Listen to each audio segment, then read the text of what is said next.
Ok, aujourd'hui on se retrouve pour préparer nos skis. Can I call you Rose? 'Cause you're sweet like... Je sais que j'avais dit que la prochaine vidéo serait sur les skis. Malheureusement, il n'y a pas assez de neige pour que les stations ouvrent, donc on va faire autre chose. On va préparer nos skis. Comme ça, dès que la neige est là, on est pris en attaque directe. Je suis en train de faire le montage de la vidéo. Je voulais juste rajouter que ma façon de faire, c'est celle qui me convient. C'est pas forcément la mieux, mais à moi, il me convient. Vous pouvez après vous l'adapter comme vous voulez. N'hésitez pas à aller regarder d'autres tutos ou sur d'autres sites, voir comment ils font. Et après, prendre la façon qui vous correspond. En tout cas, moi, celle que je vous montre, c'est celle qui fonctionne pour moi. Donc, vous n'êtes pas obligé de la prendre au pied de la lettre, mot pour mot. Vous faites ce que vous voulez. On repart sur la vidéo. Pour commencer, on va parler des skis neufs. Quand vous recevez des skis neufs, qu'est-ce qu'il faut faire? Sur la plupart des skis, il faut les monter. Donc vous avez choisi une fixation à part, il faut monter les skis. Pour le montage, moi je vous recommande de le monter à l'endroit où c'est marqué sur le ski. En général, il y a un endroit marqué. C'est là où le fabricant recommande de monter la fixation. C'est là où le ski sera le plus skiable, le plus exploitable en fait. Pour la plupart du temps, à cet endroit-là, c'est très bien. Allez pas chercher plus loin. Après, ça peut être différent. Vous pouvez faire le montage comme vous voulez. Moi, par exemple, sur mes skis de parc, donc les Armada qui sont là, la fixation est centrée. C'est-à-dire que j'ai pris la taille du ski, je l'ai mesuré, j'ai divisé en deux et c'est là où est le centre de ma chaussure en fait. Pour le parc, c'est mieux de les avoir centrés parce qu'en fait, ça permet d'avoir un meilleur équilibre en l'air, plus de skiabilité en arrière. Et pour les modules aussi, en fait, on a le même poids devant et derrière. Mais du coup, forcément, on va perdre en skiabilité en centrant le ski. Il faut bien prendre ça en compte. Et après, pour les Simply, j'ai pas cherché. Je les ai montés là où c'est recommandé. Je suis pas allé plus loin. Et après, sur mes Reconners, je crois que je les ai montés un peu en avant de la marque parce que je trouvais que c'était très en arrière. Sachant que tout ce montage, quand vous avez des skis neufs, vous le faites en magasin. En général, vous le faites pas vous. Eux, ils le savent. Ils ont les gabarits pour. Ils sont habitués. Donc, laissez-vous guider. En général, ils sont très compétents là-dedans. Ensuite, le deuxième cas de figure, c'est si vous avez vos skis à vous. Normalement, si vous n'avez pas changé de chaussures, il n'y avait pas de réglage à faire. Il n'y a rien à bouger. Peut-être une petite vérif du serrage des vis et tout ça. Ça peut jamais faire de mal. Moi, j'ai changé de chaussures. On en parlera dans une prochaine vidéo. J'ai dû régler tous mes skis. Il y a plein de réglages un peu compliqués. Ce que je vous conseille, moi, c'est d'aller voir un magasin, de vous demander qu'il vous fasse le réglage. Que ce soit un magasin de vente ou un magasin de location, en général, ils le font gratuitement. Donc ensuite, on passe à la préparation des skis.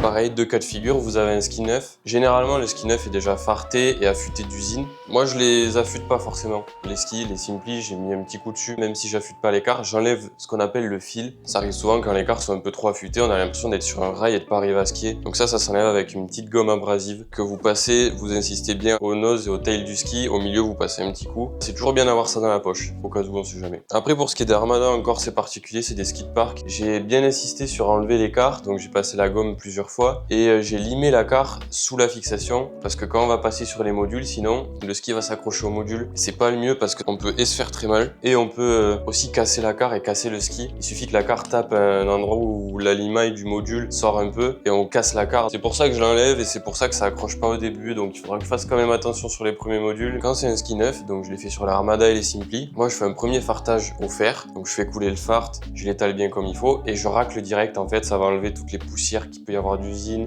ou qu'il y a eu un magasin et tout ça. Et derrière, je refais la même chose, sauf que là, je laisse poser le ski plusieurs heures. Et après, je racle et je fais toute la finition à la brosse et tout ça. Ensuite, deuxième cas de figure, vous n'avez pas des skis neufs, c'est des skis que vous avez depuis plusieurs années, comme moi les K2. Au tout début, je vérifie quand même qu'il n'y ait pas de trou dans le ski, qu'il n'y ait pas de problème à la semelle, qu'il n'y ait pas de trou et tout ça. Sinon, je rebouche les trous. Les K2, c'est mes skis de poudre. Il y a beaucoup de gens qui disent que les skis de poudre, ils les affûtent pas parce que dans la poudreuse, il n'y a pas besoin de quart. Moi, je les affûte quand même parce qu'il suffit que la neige soit changeante quand on arrive sur du verglas. Moi, je préfère quand même passer un coup dessus, au moins je suis sûr que ça tienne. J'enlève le fil comme je vous expliquais avant et je farte après. Fartage pareil, on laisse couler, on vient étaler. Moi je repasse un deuxième coup pour bien que le fard pénètre dans la semelle. Après pareil, je laisse poser, je racle, je fais la finition. Pensez bien que tout ça se fait en magasin. La plupart des magasins en station le font, les magasins de vente et les magasins de location. Ils peuvent même aller plus loin, ils peuvent vous refaire une structure sous la semelle du ski, des empiècements pour des gros trous, changer la carre si elle est cassée. Ils peuvent faire plein de choses, mais ça je vous conseille d'aller en magasin.